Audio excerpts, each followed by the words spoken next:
নারী, ছবি, মোবাইল, বন্ধুদের আড্ডা, অসৎ দৃশ্য, অশ্লীলতা, বেহায়াপনা, ইবলিসের আঁকড়াইয়া ধরা, আল্লাহকে সেজদা না দেওয়ার কারণে যার উপরে প্রতি মুহূর্তে আল্লাহর লানত পড়ে, এরম অসংখ্য অভিশপ্ত মানুষের কলিজা বন্ধ হয়ে যায়, যার ফলে পাথর তার উপরে দিল, পাহাড় তার বুকের উপরে রাখলো, তার কলিজার নড়ে না।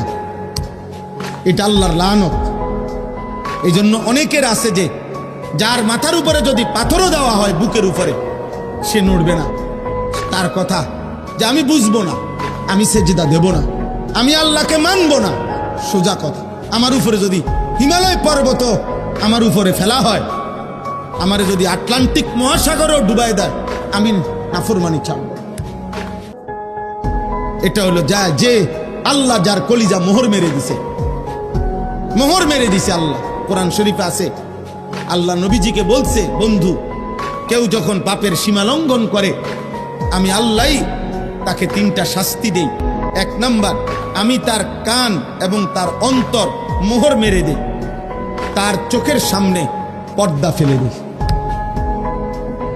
আল্লাহ বলেন, তখন মনে রাখবেন বন্ধু, ওই নাফরমানকে হেদায়েত দিবে আর কেউ থাকে না।